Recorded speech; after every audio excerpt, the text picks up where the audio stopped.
Good morning I love you. स्वागत है आपका मेरे YouTube channel simmering star classes में। मैं हूं आपकी एजुकेटर ममता उपाध्याय।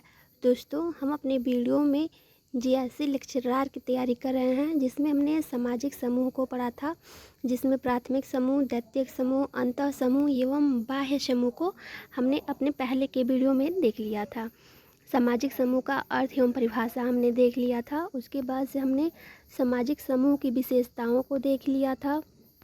उसके बाद से हमने समूहों का जो वर्गीकरण है उनको भी देख लिया था। इसके बाद से हमने अंतः समूह एवं बाह्य समूह को भी देख लिया था। उसके बाद से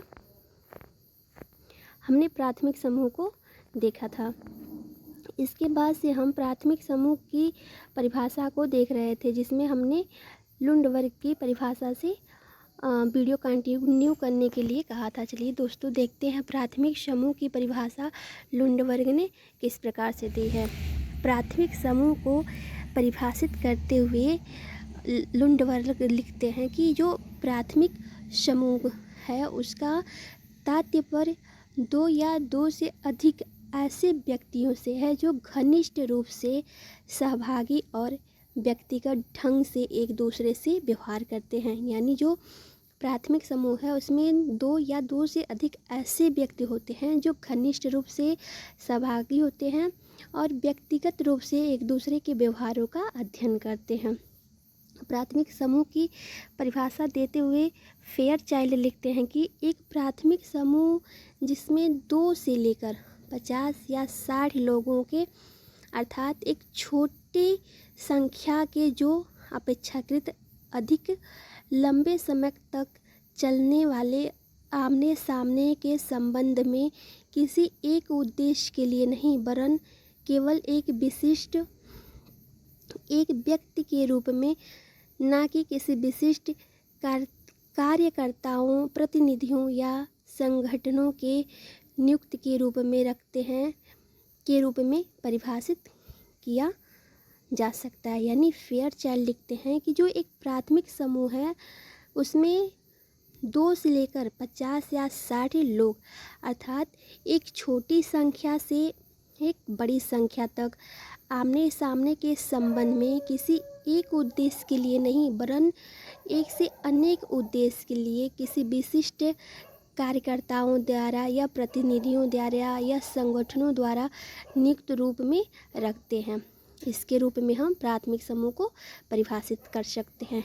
किम्बल यंग लिखते हैं कि प्राथमिक समूह में परस्पर घनिष्ठ आमने सामने के संपर्क होते हैं। यानी जो प्राथमिक समूह होता है किम्बल यंग के अनुसार इसमें परस्पर घनिष्ठ रूप से आमने सामने के संपर्क होते हैं और सभी व्यक्ति समरूप कार्य करते हैं। ये ऐसे केंद्र बिंदु होते हैं जहाँ व्यक्ति का व्यक्तित्व विकसित होता है।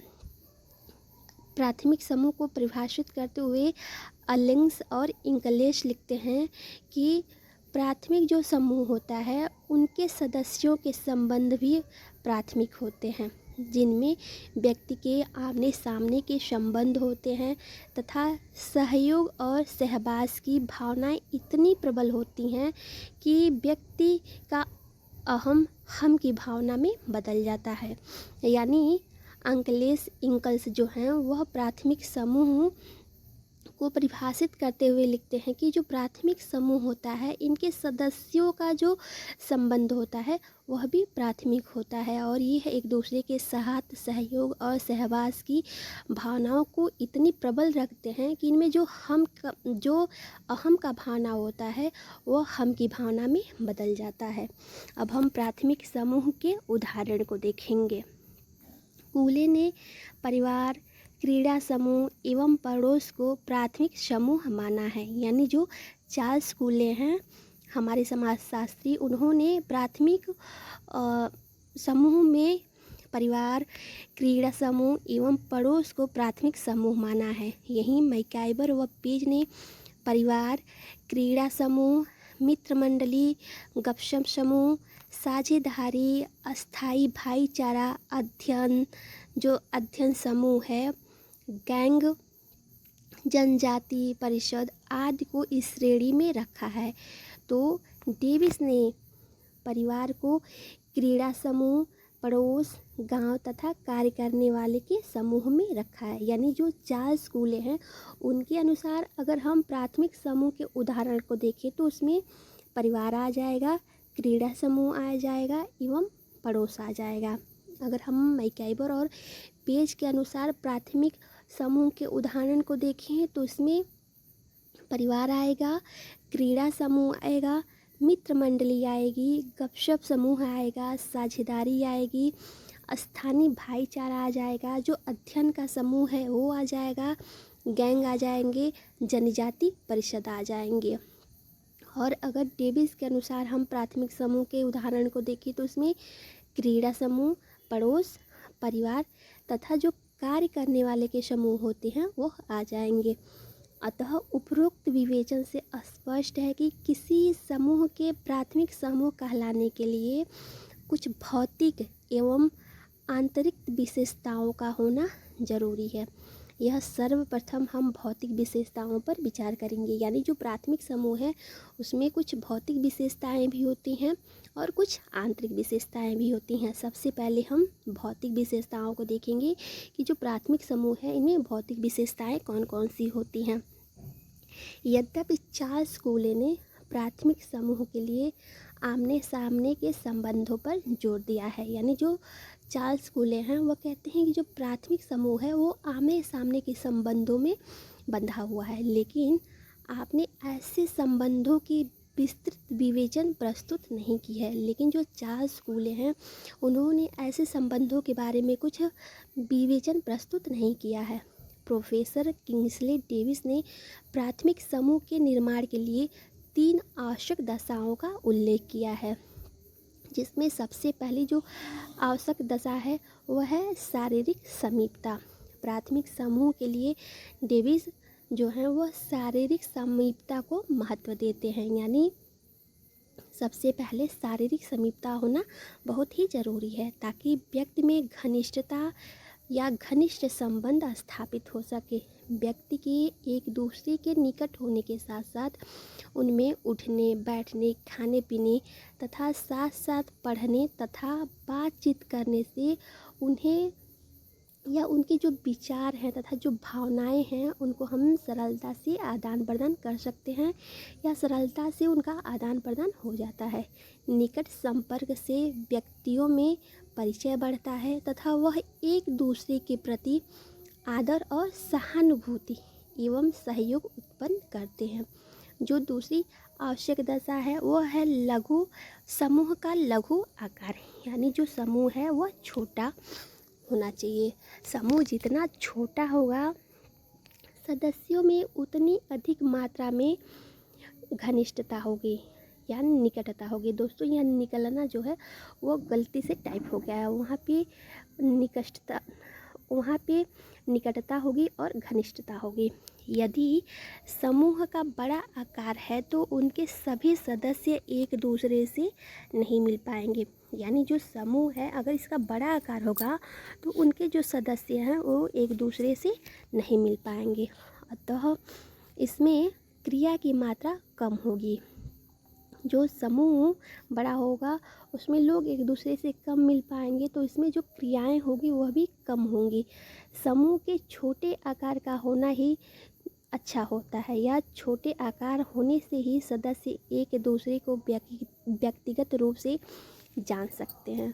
समूह की गतिविधियों में सक्रिय रूप से सम्मिलित हो सकते हैं। यानी जो समूह में गतिविधियाँ होती हैं या जो कार्य होते हैं उनमें सक्रिय रूप से सम्मिलित हो सकते हैं और सदस्यों में घनिष्ठता विकसित हो जाती है। यानी जो संबंध होते हैं, जो सदस्य होते हैं, इनके जो संबंध होते हैं वह घनिष्ठ रूप से हो जाते हैं, विकसित हो जाते हैं।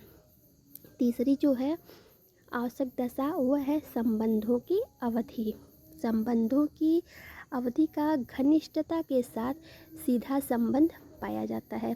संबंधों का कद जितना लंबा होगा साधारणतः उतनी ही अधिक मात्रा में घनिष्ठता के बढ़ने की संभावना रहती है। संबंधों में घनिष्ठता का होना प्राथमिक संबंधों की स्थापना के लिए अत्यंत आवश्यक होता है।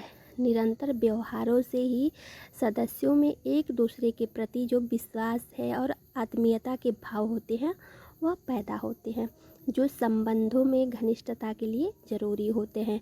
उपरोक्त विवरण से स्पष्ट है कि जो प्राथमिक समूह के लिए शारीरिक समीक्षा, समूह का छोटा आकार या संबंधों की लंबी अवधि का होना है वह आवश्यक है। इस संबंध में डेविस ने लिखा है कि भौतिक निकटता, छोटा आकार और लंबी अवधि घनिष्ठ संबंधों के विकास के लिए अत्यंत अनुकूल स्थिति है। यानी जो किंग्सले डेविस हैं वह कहते हैं कि जो संबंध है उसका भौतिक निकटता का जो आकार है वह छोटा होना चाहिए और लंबी अवधि और घनिष्ठ संबंधों के विकास के लिए यह अत्यंत अनुकूल स्थिति है। यह संभव है कि इनमें से कोई एक स्थिति अन्य दो अनुपस्थिति में भी विद्यमान हो सकती है, लेकिन प्राथमिक समूह के विकास की जो सबसे अनुकूल अवस्था है जो तभी प्रकट होती है जब ये तीनों दशाएं उच्च मात्रा में पाई जाती हैं। यानी अगर जो ये तीन आवश्यक दशाएं हैं इनमें से एक अगर कम हो जाता है तो जो ये आवश्यक संबंध हैं वह कम हो जाते हैं, यानी कि अनुपस्थिति विद्यमान होने लगती है। लेकिन अगर ये तीनों एक साथ पाए जाते हैं तभी इनकी जो दशाएं होती हैं वो उच्च मात्रा में पाई जाती हैं। प्राथमिक समूह की आंतरिक विशेषताओं के संबंधों की अगर हम प्रकृति देखें तो प्राथमिक समूह की जो भौतिक विशेषताओं से संबंधों की ऐसी विशेषताएं प्रकट होती हैं जो प्राथमिक समूह के लिए आवश्यक है और इसे मानसिक अथवा चरित्रगत विशेषताओं के नाम से भी पुकारा जाता है। यानी जो प्राथमिक समूह की भौतिक विशेषताओं के संबंध में कुछ विशेषताएं ऐसी प्रकट हो गई थी जो प्राथमिक समूह के लिए आवश्यक थी और इनको मानसिक अथवा चारित्र्यगत विशेषताओं के नाम से पुकारा जाता है या इन्हीं विशेषताओं का वर्णन किया जा रहा है। यहाँ पे जो विशेषताएं हैं जो भौतिक विशेषताएं नहीं होकर आंतरिक विशेषताओं की प्रकृति है, हम इनका वर्णन करने जा रहे हैं। पहला जो है उद्देश्यों की समानता, यानी एक प्राथमिक समूह में जो सदस्यों की इच्छाएं होती हैं तथा जो प्रवृत्तियां होती हैं वह समान होती हैं और इसी कारण वे साथ साथ रहते हुए भी समान उद्देश्य की प्राप्ति करते हैं। वे संसार को एक ही दृष्टि से देखते हैं। दो मित्रों के प्राय एक से दृष्टिकोण पाए जाते हैं। प्राथमिक समूह में प्रत्येक सदस्य एक दूसरे के हित को ही अपना उद्देश्य बना लेता है। उदाहरण के रूप में माता पिता अपने बच्चों के सुख दुख में ही अपना सुख दुख मानते हैं। उद्देश्य की समानता के कारण ही जो प्राथमिक समूह होते हैं या जो प्राथमिक समूह के सदस्यों में हम की भावना जो होती है वह तीव्र होती है। यहाँ उद्देश्यों के व्यक्तित्व जो होते हैं वह समूह में विलीन हो जाते हैं। दूसरा, संबंध जो होते हैं वह स्वयं साध्य होते हैं। प्राथमिक समूह में संबंध किसी स्वस्थ अथवा जो उद्देश्य की पूर्ति का जो साधन के रूप में नहीं होते हैं। जो संबंध होते हैं वह किसी भी अवस्था अथवा उद्देश्य की पूर्ति के साधन के रूप में नहीं होते हैं। यहाँ संबंध स्वयं ही अपने आप में साधन या लक्ष्य होते हैं। प्राथमिक समूह की सदस्यता इसीलिए ग्रहण की नहीं की जा सकती है कि उसमें किसी लाभ या स्वार्थ है उसकी पूर्ति हो सके। ऐसे समूह का उद्देश्य तो प्राथमिक संबंध स्थापित करना होता है। इस संबंध में डेविस लिखते हैं कि यहाँ संविदा आर्थिक लाभ अथवा राजनीतिक उद्देश्य से प्रभावित नहीं होते, बल्कि व्यक्तिगत आकार या आध्यात्मिक भावनाएं एक दूसरे में अपने आप पूर्ण होती हैं। जो दोस्तों जो ये तीसरा संबंध है व्यक्तिगत संबंध, इसको हम कल की वीडियो में देखेंगे। आपको मेरा वीडियो कैसा लगता है मुझे कमेंट करके ज़रूर बताएं और मेरे चैनल सिमरिंग स्टार क्लासेस को सब्सक्राइब करें, वीडियो को लाइक करें और अपने मित्रों को शेयर करें। धन्यवाद।